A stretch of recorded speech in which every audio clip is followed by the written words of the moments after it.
Red big TV digital breaking చూస్తూ ఉన్నాము. చాలా మంది మహిళలకు బంగారం అంటే ఎంతో ప్రీతి ఇష్టం. ఏ ఇంట్లో ఏ చిన్న ఫంక్షన్ జరిగినా కూడా బంగారం కొనేందుకు ఎక్కువగా ఆసక్తి చూపిస్తూ ఉంటారు. అలాంటి మహిళలకు బిగ్ షాక్ ఇచ్చింది income tax rules. So present చూస్తూ ఉన్నాము, మీ ఇంట్లో ఎంత బంగారం ఉంచుకోవచ్చు, ఇన్కమ్ ట్యాక్స్ రూల్స్ అసలు ఏంటి అదంతా ఒకసారి చూద్దాం. భారతదేశంలో బంగారంని కొనుగోలు చేసే సంప్రదాయం చాలా పాతది, అనాది కాలంగా వస్తున్నటువంటి ఆచారం అనుకోవచ్చు. ప్రజలు బంగారం కొని ఇంట్లో భద్రపరుచుకుంటూ ఉంటారు. ఇంట్లో ఎంత బంగారాన్ని ఉంచుకోవచ్చో ఇప్పుడు ఎలా ఉంటుంది రూల్స్ అనేది మనందరికీ ఆసక్తికరంగా మారింది. పరిమితికి మించి బంగారం ఉంచితే అసలు ఏమవుతుంది, బంగారం అమ్మితే పన్ను కట్టాల్సిందేనా, ఇవన్నీ పూర్తి వివరాలు ఇప్పుడు మనం తెలుసుకునే ప్రయత్నం చేద్దాం. భారతదేశంలో బంగారాన్ని కొనుగోలు చేసే వాళ్ళకి షాక్ ఇచ్చిందని చెప్పొచ్చు. ప్రజలు బంగారం కొని మన దేశంలో బంగారాన్ని పెట్టుబడిగా మాత్రమే కాకుండా సంప్రదాయంగా కూడా చూస్తారు. అందుకే ఏ శుభకార్యం జరిగినా కూడా బంగారాన్ని కొనుగోలు చేసే ఆచారం ఉంది.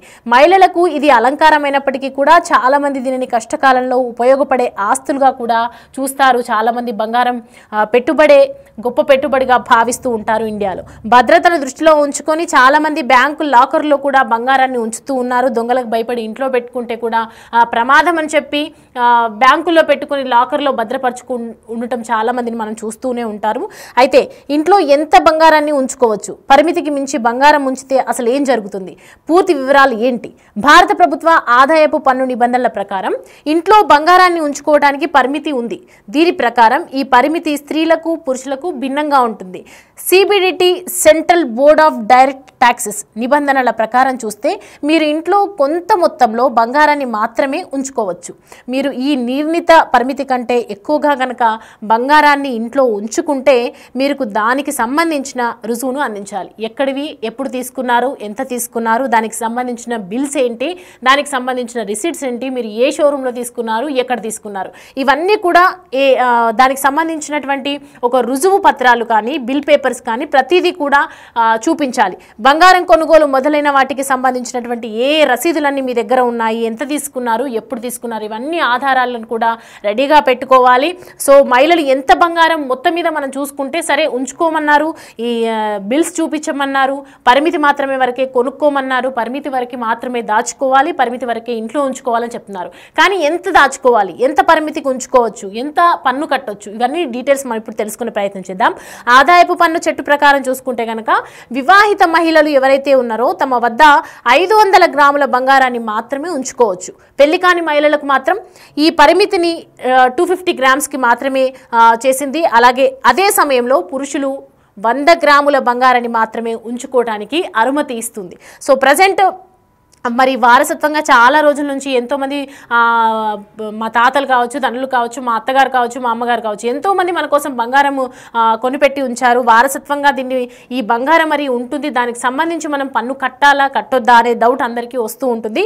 మీరు డిక్లేర్ ఆదాయం లేదా పన్ను రహిత ఆదాయం నుండి బంగారాన్ని కొనుగోలు చేసి ఉంటే కనుక మీరు చట్టబద్ధంగా బంగారాన్ని వారసత్వంగా పొందినట్లయితే కనుక మీరు దానిపై ఎలాంటి పన్ను చెల్లించాల్సిన అవసరం లేదంటూ శుభవార్త చెప్పింది. సో ప్రజెంట్ చాలా మంది ఇప్పుడు ఇబ్బంది పడుతూ ఉంటారు. వారసత్వంగా తీసుకున్నటువంటి బంగారంకు ట్యాక్స్ కట్టాలంటే చాలా కష్టం. చాలా మంది దగ్గర బంగారం వారసత్వంగా తల్లిదండ్రుల దగ్గర నుంచి కూడా ఎంతో బంగారం ఉంటూ ఉంటుంది. దానికి సంబంధించి ఎలాంటి ట్యాక్స్ మాత్రం కట్టనక్కర్లేదని చెప్తోంది. నిబంధనల ప్రకారం చూసుకుంటే నిర్ణీత పరిమితిలో దొరికినటువంటి బంగారు ఆభరణాలను ప్రభుత్వం జప్తు చేయదు. కానీ నిర్ణీత పరిమితికి మించి బంగారం ఉంటే మాత్రం మీరు రసీదును ఖచ్చితంగా డెఫినెట్గా చూపించాలి, పొందుపరచాల్సిన అవసరం ఎంతైనా ఉంది. సో మరి బంగారం అమ్మితే కనుక పన్ను కట్టాల్సిందేనా అన్న అనుమానాలు కూడా వస్తున్నాయి, అనే క్వశ్చన్స్ కూడా రేజ్ అవుతూ ఉన్నాయి. ఈ నేపథ్యంలోనే బంగారాన్ని ఇంట్లో ఉంచుకోవడానికి పన్ను, బంగారం ఆభరణాల హోల్డింగ్స్ లేదు. కానీ మీరు బంగారాన్ని విక్రయిస్తే దానిపై ఖచ్చితంగా పన్ను చెల్లించాలి. మీరు 3 సంవత్సరాల పాటు ఉంచిన తర్వాత బంగారాన్ని కనుక విక్రయిస్తే దాని నుండి వచ్చే లాభంపై 20% చొప్పున long term capital gains LTCG పన్ను ఖచ్చితంగా విధించబడుతుంది. మరి బంగారు బాండ్లను విక్రయించడంపై పన్ను ఉంటుందా ఉండదా అనే క్వశ్చన్స్ కూడా ఉన్నాయి. మీరు 3 సంవత్సరాల లోపు కనుక సావరిన్ గోల్డ్ బాండ్ SGBని కనుక విక్రయిస్తే దాని నుండి వచ్చే లాభం మీ ఆదాయానికి జోడిస్తారు. అలాగే మీ పన్ను స్లాబ్ ప్రకారం దానిపై పన్ను విధిస్తారు. సావరిన్ గోల్డ్ బాండ్ SGBని 3 సంవత్సరాల తర్వాత విక్రయించినట్లయితే కనుక లాభంపై 20% ఇండెక్సేషన్స్ 10% ఇండెక్సేషన్ లేకుండా పన్ను విధిస్తారు. కానీ మీరు మెచ్యూరిటీ వరకు గోల్డ్ బాండ్ని ఉంచుకుంటే కనుక లాభంపై పన్ను ఉండదు. రకరకాల కేటగిరీ కేటగిరీస్ ఉన్నాయి దీనికి సంబంధించినటువంటి ఎన్నో చూస్తూ ఉన్నాము. ఎస్జిటి కానీ ఇవన్నీ కూడా ఎల్టీసీజీ కానీ అంటే long term capital gains tax అనొచ్చు, అలాగే ఎస్జీబీ ట్యాక్స్ అనొచ్చు, సావరిన్ గోల్డ్ బాండ్ ఈ 3 సంవత్సరాల తర్వాత గనక విక్రయించినట్లయితే గనక ఖచ్చితంగా దీనిపై 20% ఇండెక్సేషన్స్ అనేవి ఉంటాయి. 10% ఇండెక్సేషన్ లేకుండా కూడా పన్ను విధించే అవకాశాలు ఉన్నాయి దీనికి సంబంధించి. సో బంగారం అమ్మితే మాత్రం ట్యాక్స్ కట్టాల్సిందే అన్న క్వశ్చన్స్ కూడా మనకు రేజ్ అవుతున్న నేపథ్యంలో బంగారాన్ని ఇంట్లో ఉంచుకోవడానికి ట్యాక్స్, పన్ను బంగారం ఆభరణాల హోల్డింగ్స్ దీనికి సంబంధించి ఏవీ లేవు. కానీ మీరు బంగారాన్ని కనుక విక్రయిస్తే గనక దానిపై ఖచ్చితంగా ట్యాక్స్ చెల్లించాల్సిన అవసరం ఎంతైనా ఉందని చెప్తూ ఉన్నారు. మీరు 3 సంవత్సరాల పాటు ఉంచిన తర్వాత బంగారాన్ని కూడా విక్రయిస్తే దాని నుండి వచ్చే ఎంతైతే లాభం ఉంటుందో, అంటే మనం తీసుకున్నప్పుడు బంగారం రేటు ఎంత ఉంది, దానికి మనం ఎంత పన్ను విధించాము, దానికి సంబంధించి మళ్ళీ నెక్స్ట్ 3 ఇయర్స్ తర్వాత బంగారం రేటు పెరిగినట్లయితే గనక ఖచ్చితంగా దాని మీద ఎంత లాభం అయితే వస్తుందో దానికి 20% వరకు మనం పన్ను ఖచ్చితంగా కట్టాల్సి ఉంటుంది. దాన్నే long term capital gains LTCG పన్ను అని అంటారు. దాన్ని ఖచ్చితంగా దాన్ని ఎప్పుడు తీసుకున్నామో డిస్టెన్స్ ప్రకారం కనుక రేటు అప్పుడు ఒకవేళ తక్కువ రేటుకి తీసుకొని గత 3 సంవత్సరాల తర్వాత మళ్ళీ 3 సంవత్సరాల తర్వాత కనుక ఖచ్చితంగా రేటు పెరిగితే కనుక ఆ 3 సంవత్సరాల లోపు ఎంత పెరిగింది, అప్పుడు ఎంత ట్యాక్స్ కట్టామో అదంతా తీసేసి ఇప్పుడు పెరిగినటువంటి రేటు దృష్ట్యా 20% మాత్రం ఎల్టీసీజీని విధిస్తుంది పన్ను. ఖచ్చితంగా అది కట్టాల్సిందే అని చెప్తూ ఉన్నారు. అండ్ మరి డిక్లేర్డ్ ఆదాయం లేదా పన్ను రహిత ఆదాయం నుండి బంగారాన్ని కొనుగోలు చేసి ఉంటే కనుక మీరు చట్టబద్ధంగా బంగారాన్ని వారసత్వంగా ఎప్పుడైతే అఫీషియల్గా ఇదివరకు మనకు వారసత్వంలో గత తల్లిదండ్రులు కావచ్చు, అత్తమామలు కావచ్చు కొని పెట్టినటువంటి ఆ బంగారానికి ఖచ్చితంగా ఒకవేళ రసీదులు కానీ లీగల్గా తీసుకున్నట్లయితే ఖచ్చితంగా చట్టబద్ధంగా ఏదైతే తీసుకుంటారో ఆ బంగారానికి ఖచ్చితంగా పన్ను అనేది చెల్లింపు ఉండదు. మీరు దానిపై ఎలాంటి పన్ను చెల్లించాల్సిన అవసరం అయితే ఖచ్చితంగా లేదు. అలాగే నిబంధనల ప్రకారము నిర్ణీత పరిమితిలో దొరికినటువంటి బంగారు ఆభరణాలను మాత్రం ప్రభుత్వం జప్తు చేయదని చెప్తోంది.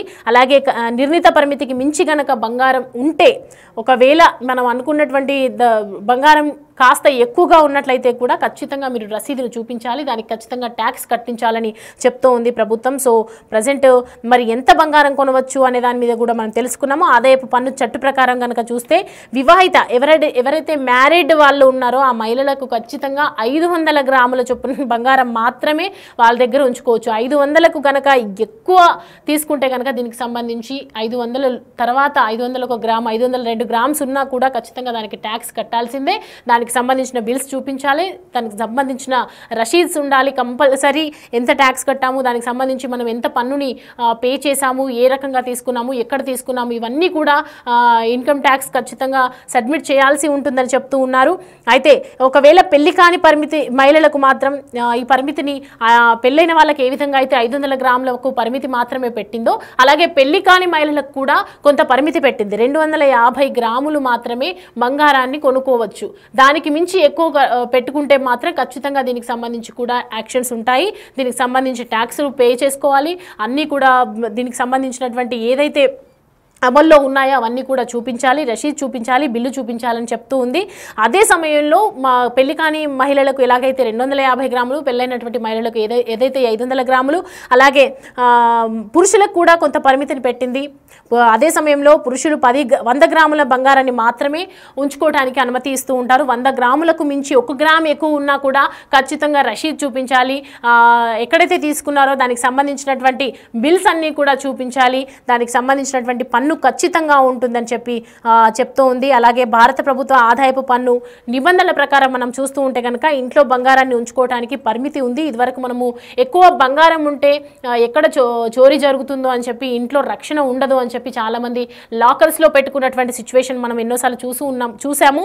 బట్ ఇప్పుడు ఇంట్లో బంగారాన్ని ఉంచుకోవడానికి పరిమితి ఉంది. కానీ దీని ప్రకారం ఈ పరిమితి స్త్రీలకు పురుషులకు అంతా కూడా డిఫరెంట్ జానర్లో ఏర్పాటు చేశారు. దీనికి భిన్నంగా ఇదివరకు దీనికి ఒక బౌండరీస్ అనేది లేదు. ఒకప్పుడు బంగారానికి ఎంతైనా తీసుకోవచ్చు, ఎంతైనా పెట్టుకోవచ్చు, మన ఇష్టం అనేది ఉంది. కానీ ఇప్పుడు మాత్రం తీసుకొచ్చిన చట్టం ప్రకారం నిబంధనల ప్రకారం చూసుకుంటే కనుక కొంతవరకు మాత్రమే, ఎంతవరకు అంటే పెళ్ళైన మహిళలకు, పెళ్లి కాని మహిళలకు, పురుషులకు అందరికీ కూడా డిఫరెంట్గా భిన్నంగా చెప్తూ ఉంది.